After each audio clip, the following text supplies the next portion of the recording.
Okay, the lever arm for the additional moment of resistance mu2 is equal to the distance between the centroid of the tension and compression reinforcements, that is d minus d dash.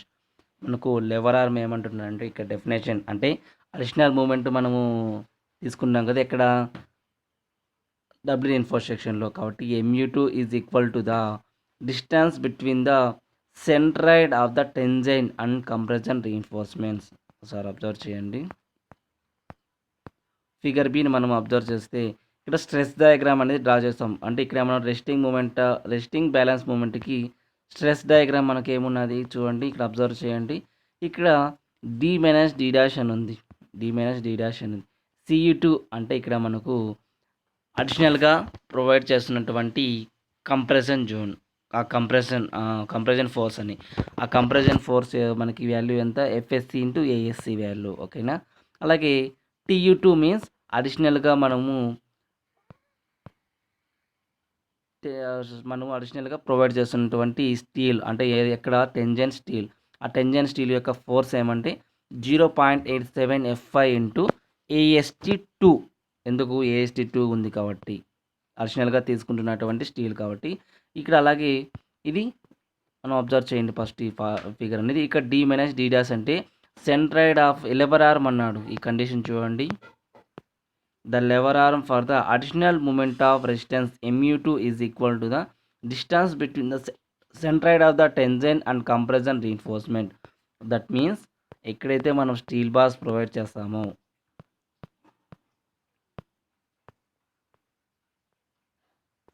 ఇది మనకు ఒక beam, ఇక్కడ మనం steel bar tension జోన్లో steel bars provide చేసాం. అలాగే compression జోన్లో మనం స్టీల్ బార్స్ అనేది ప్రొవైడ్ చేసాం. దీనికి ఇక్కడ కంప్రెషన్ రీఇన్ఫోర్స్మెంట్కి సెంటరు, అలాగే టెన్జన్ రీఇన్ఫోర్స్మెంట్, దట్ మీన్స్ అంటే స్టీల్ బార్స్ అని, దాని యొక్క సెంటర్ టు సెంటర్గా తీసుకుంటే దాని యొక్క డిస్టెన్స్, దాని మిడిల్లో ఉన్న డిస్టెన్స్ని డి మైనస్ డి డాష్ అంటున్నాం. ఓకేనా.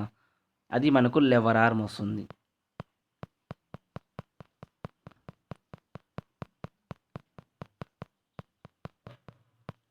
కాబట్టి నేను ఈ విధంగా డి మైనస్ డి డాష్గా రాసుకున్నాను. ఓకేనా. ఈ డి మైనస్ డి డాష్గా ఎలా రాసుకున్నామంటే ఇక్కడ మనకి ఎఫెక్టివ్ డెప్త్ స్మాల్ డి ఉన్నది. ఓకేనా.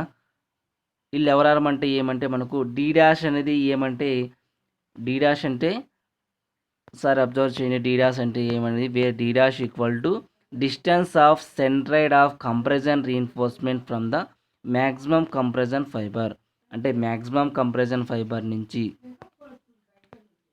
మ్యాక్సిమం కంప్రెషన్ నుంచి సెంట్రాయిడ్ ఆఫ్ ద,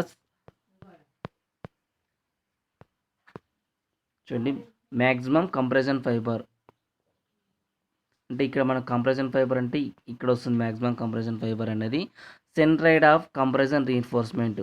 ఇక్కడ మన కంప్రెషన్ రీఇన్ఫోర్స్మెంట్ ఇక్కడ రౌండ్గా ఉన్నాయి కదా, మన స్టీల్ బార్స్ అంటున్నాం. ఇక్కడ ప్రొవైడ్ చేసాం మనము కంప్రెషన్ జోన్లో, కంప్రెషన్ దగ్గర మన కంప్రెషన్ ఫోర్సెస్ ఉంటాయి, కంప్రెషన్ రీఇన్ఫోర్స్మెంట్ ప్రొవైడ్ చేసాం. అక్కడ మనకు centroid of the compression reinforcement అంటే ఈ డిస్టెన్స్ ఉన్నదాన్ని మనం ఏమంటామంటే D dash, that means effective cover అని. డి డాష్ అంటే ఆ డి డాష్ ఉంది. ఓకేనా. మనకు ఏం కావాలంటే ఇది ఎఫెక్టివ్ డెప్త్ అనమాట. టోటల్ ఇక్కడ ఎఫెక్టివ్ డెప్త్ ఉంది కదా, ఈ డిస్టెన్స్ మనకు తెలియదు.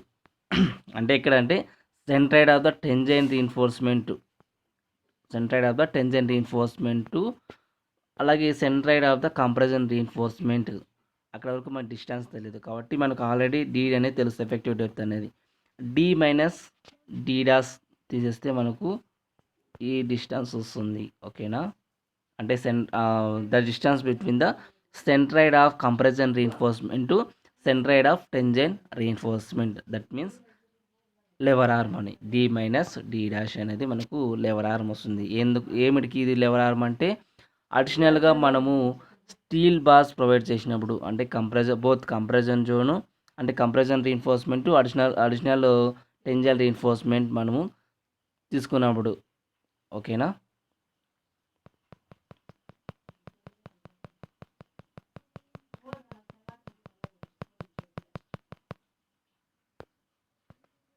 అది లెవర్ ఆర్ము.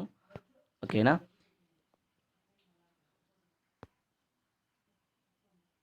ఇక్కడ మనం ఎంయూటీకి ఫార్ములా తీసుకుందామండి. ఓకేనా, ఎంయూటీకి ఒకసారి MU2 ఎలా మనం ఫార్ములా అనేది తీసుకుంటాం. MU2 means moment of resistance అని, అంటే moment of resistance for resting balance. ఓకేనా, రెస్టింగ్ బ్యాలెన్స్ యొక్క మూమెంట్కి ఫార్ములా మనము MU2 తీసుకుందాం. MU2 అంటే మనకు ఒకసారి స్ట్రెస్ డయాగ్రామ్ అబ్జర్వ్ చేయండి. ఇక్కడ స్ట్రెస్ డయాగ్రామ్ అంటే సెక్షన్ 2కి మనకి స్ట్రెస్ డయాగ్రామ్ ఒకసారి అబ్జర్వ్ చేస్తే కంప్రెషన్, ఇక్కడ CU2 మీన్స్ కంప్రెషన్ రీఇన్ఫోర్స్మెంట్ అంటే కంప్రెషన్ రీఇన్ఫోర్స్మెంట్ యొక్క ఫోర్స్ అనమాట. CU2 మీన్స్ దాని యొక్క ఫోర్స్ వాల్యూ ఎంత ఉందంటే, ఫోర్స్ యొక్క ఫార్ములా అంటే FSC ఇంటూ ASC. ఓకేనా, ఇక్కడ D - D' అనేది మనకు లెవర్ ఆర్మ్. ఆల్రెడీ మనకు మూమెంట్కి ఫార్ములా ఏమంటే ఫోర్స్ ఇంటూ పర్పెండిక్యులర్ డిస్టెన్స్. ఓకేనా, ఈ పర్పెండిక్యులర్ డిస్టెన్స్ మనం ఏమనొచ్చు అంటే లెవర్ ఆర్మ్ అనొచ్చు. మనకి ఈ ఫోర్స్కి ఫార్ములా ఏముందంటే FSC into ASC into lever arm అనొచ్చు, లేదా పర్పెండిక్యులర్ డిస్టెన్స్ అనొచ్చు. ఈ అంటే ఈ ఫోర్స్కి, కంప్రెషన్ ఫోర్స్కి అంటే అడిషనల్ స్టీల్ బార్స్ యొక్క కంప్రెషన్ ఫోర్స్ ఏముందంటే FSC ఇంటూ ASC ఉంది. దానికి పర్పెండిక్యులర్గా ఏముందంటే మనకు ఆ ఫోర్స్కి D - D' ఉంది. కాబట్టి మనం ఏం తీసుకుంటామంటే FSC into ASC, D - D' అనేది మనకు లెవర్ ఆర్మ్. ఓకేనా, ఈ FSC ఇంటూ ASCకి పర్పెండిక్యులర్గా ఏముందంటే వాల్యూ D - D' ఉంది, నథింగ్ బట్ లెవర్ ఆర్మ్. కాబట్టి D - D' మనము తీసుకున్నాం. ఓకేనా, ఇది మనకు moment of resistance for resting balance moment. ఓకేనా, ఇది MU2కి మనం ఫైండ్ అవుట్ చేసిన, అంటే MU2కి ఫార్ములా. ఓకేనా,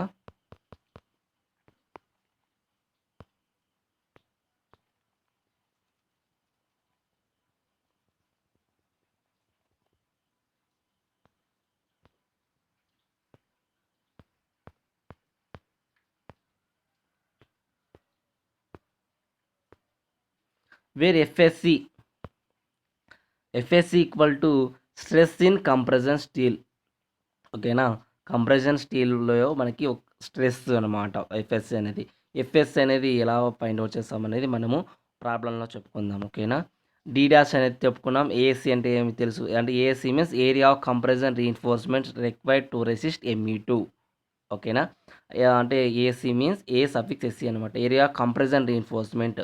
అంటే మనము కంప్రెషన్ జోన్లో స్టీల్ బార్స్ ప్రొవైడ్ చేస్తున్నాం కదా, దాని యొక్క ఏరియా ఆఫ్ స్టీల్ బార్ అనమాట. అంటే ఏరియా ఆఫ్ స్టీల్ బార్ అనొచ్చు, లేదంటే area of compression reinforcement required to resist MU2 means already చెప్పుకున్నాం రెస్టింగ్ మూమెంట్ బ్యాలెన్స్. ఆ రెస్టింగ్ మూమెంట్ బ్యాలెన్స్ అంటే మూమెంట్ని బ్యాలెన్స్ చేయాల్సినప్పుడు కావాల్సిన ASC వాల్యూ. ఓకేనా, అంటే ASC means area of compression reinforcement. AST2 area of additional tensile reinforcement to balance compression steel. అంటే compression స్టీల్ని మనము balance చేయడానికి అడిషనల్గా టెన్జైల్ రీఇన్ఫోర్స్మెంట్ని మనము ప్రొవైడ్ చేస్తున్నాం. ఓకేనా, ఒకసారి ఈ ఫిగర్ అబ్జర్వ్ చేయండి. AST2. ఓకేనా, అంతే కదా, అంటే కంప్రెషన్ స్టీల్ని మనము బ్యాలెన్స్ చేయడానికి అడిషనల్గా మనము టెన్జైల్ రీఇన్ఫోర్స్మెంట్ని మనం ప్రొవైడ్ చేస్తున్నాం. కాబట్టి AS2 అనేది మనము ఆ వాల్యూ, అంటే దాని యొక్క meaning. Okay, AST1 area of tensile reinforcement for a balanced సింగ్లీ reinforce section. అంటే సింగ్లీ రీఇన్ఫోర్స్ సెక్షన్ని మనం బ్యాలెన్స్ చేయడానికి ఏరియా ఆఫ్ టెన్జైల్ రీఇన్ఫోర్స్మెంట్ తీసుకుంటున్నాం. అది సింగ్లీ రీఇన్ఫోర్స్ సెక్షన్లో. అంటే దానికి AST, ముందైతే మనం AST మాత్రమే తీసుకునే వాళ్ళం. కాకపోతే ఇక్కడ డబుల్ రీఇన్ఫోర్స్ సెక్షన్ డిజైన్ చేయాలి కాబట్టి AST1. ఇక్కడ AST1 అంటే మనకి సింగ్లీ రీఇన్ఫోర్స్ సెక్షన్కి బ్యాలెన్స్ చేసినప్పుడు ఏరియా ఆఫ్ టెన్జైల్ రీఇన్ఫోర్స్మెంట్ అని. AST2 means area of additional tensile, అంటే కొద్దిగా అడిషనల్గా మనము టెన్జైల్ రీఇన్ఫోర్స్మెంట్ని మనము తీసుకుంటున్నామండి. ఒకసారి ఫిగర్ అబ్జర్వ్ చేస్తే మీకే క్లారిటీగా వస్తుంది. టోటల్ మనకి ఇక్కడ section subject to moment MU ఉంది కదా, nothing but doubly reinforce section అని. ఇక్కడ AST అనేది ఉంది కదా, ఇక్కడ AST అనేది రౌండ్గా మనకు స్టీల్ బార్స్ ఎన్ని ఉన్నాయి, 1 2 3 4 5 ఉన్నాయి. ఓకేనా, మరి ఈ డబ్ల్యూ రీఇన్ఫోర్స్ సెక్షన్ మనం 2 పార్ట్స్గా డివైడ్ చేసుకున్నాం కదా, సెక్షన్ 1 సెక్షన్ 2 అని.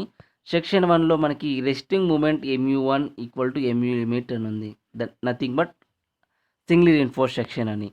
సింగ్లీ రీన్ఫోర్స్ సెక్షన్లో మనకి AST1 అని ఉంది. AST1 అంటే మనము AST1 అంటే ఏమన్నాం, area of tensile reinforcement for balanced in singly reinforce section. అంటే సింగ్లీ రీన్ఫోర్స్ సెక్షన్లో బ్యాలెన్స్ చేయడానికి AST1 వాల్యూ మనము యూజ్ చేయాలన్నాడు. AST1 ఇక్కడ మనకి ఫస్ట్లో డబ్ల్యూ రీన్ఫోర్స్ సెక్షన్లో మనకి ఎన్ని ఉన్నాయి, 1 2 3 4 5 స్టీల్ బార్స్ ప్రొవైడ్ చేసాం. AST1లో 1 2 3 ఓన్లీ 1 2 2 3 బార్స్ మాత్రమే మనం ప్రొవైడ్ చేసాం. ఓకేనా. అడిషనల్గా మరి AS2 వాల్యూ మనం తీసుకున్నాం. ఓకేనా. Both compression zone, tensile zone అంటే కంప్రెషన్ రీఇన్ఫోర్స్మెంట్ అలాగే టెన్జైల్ రీఇన్ఫోర్స్ మనం బ్యాలెన్స్ చేయడానికి ఎక్స్ట్రా మనము అడిషనల్ తీసుకున్నాం. ఓకేనా.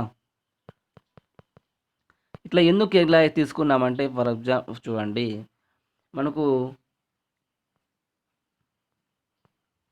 MU ఫైండ్ అవుట్ చేసాం, MU లిమిట్ మనం ఫైండ్ అవుట్ చేసాం. ఆల్రెడీ మనం చెప్పుకున్నాం కదా. MU అంటే బేస్డ్ అంతా అంటే ఫ్యాక్టర్డ్ బెండింగ్ మూమెంట్ అనమాట. అంటే బెండింగ్ మూమెంట్ వాల్యూ ఇచ్చిన తర్వాత దానికి ఫ్యాక్టర్ ఆఫ్ సేఫ్టీ మనము మల్టిప్లికేషన్ చేస్తే factored bending moment ultimate moment value వస్తుంది. MU లిమిట్ అనేది based on the width of the beam section, depth of the beam section, grade of concrete మీద base చేసుకొని మనకు grade of concrete and grade of steel మీద base చేసుకొని MU limit value అనేది మనము find out చేస్తాం. For అంటే grade of steel మీద బేస్ చేస్తాం. ఇక్కడ MU వాల్యూ మనకి 400 వచ్చింది. మనకు 400 కిలోన్యూటన్ మీటర్ వచ్చింది. ఓకేనా. అంటే మూమెంట్ ఆఫ్ రెసిస్టెన్స్ అంటే factored bending moment and ultimate moment value మనకి 400 కిలోమీటర్ మీటర్ MU వాల్యూ. ఓకేనా. మనకి MU లిమిట్ వాల్యూ మనకి 350 వాల్యూ వచ్చింది. 350 kilonewton metre. MU limit means limiting moment of resistance, అంటే లిమిట్ ఉండాలి, ఎక్కువ దాటకూడదు అనమాట. MU లిమిట్ కంటే ఎక్కువ దాటిందంటే మనం ఏం చేయాలంటే ఆ టైంలో డెప్త్ ఆఫ్ ద బీమ్ని మనం ఇంక్రీజ్ చేయొచ్చు, లేదంటే డిజైన్ ఆఫ్ అంటే డబ్ల్యూ రీఇన్ఫోర్స్ సెక్షన్ డిజైన్ చేయాల్సి వస్తుంది. ఓకేనా. అది మనకు కండిషన్ అనమాట అకార్డింగ్ టు IS 456-2000. ఓకేనా. కాబట్టి మనకు 350 కంటే MU లిమిట్ వాల్యూ మనకు 350 kilometre metre, MU value 400 kilometre metre. అంటే 350లో ఈ రెండు కంపేర్ చేసుకుంటే MU వాల్యూ మనకి ఎక్కువ ఉంది. MU means factored bending moment ultimate moment value. నేను ఎగ్జాంపుల్గా చెప్తున్నాను ఇది. ఓకేనా. ఊరికే ఇక్కడ ఈ థియరీలో అయితే మనకు లేదు, ఎగ్జాంపుల్గా చెప్తున్నాను. MU అనేది వాల్యూ మనకి ఎక్కువ ఉంది కాబట్టి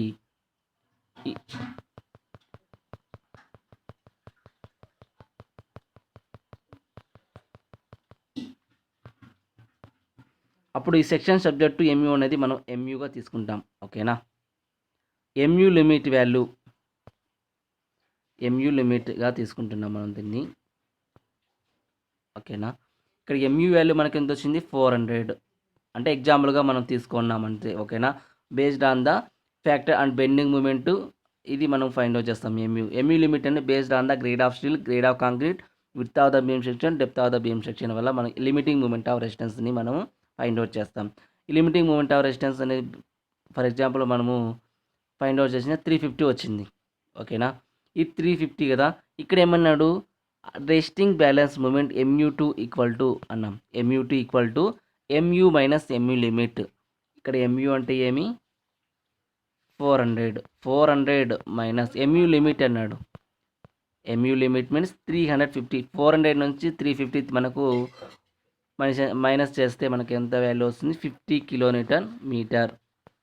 50 కిలోన్యూటన్ మీటర్. ఇక్కడ అన్ని 400 kilonewton metre, 350 kilonewton metre, 50 kilonewton metre.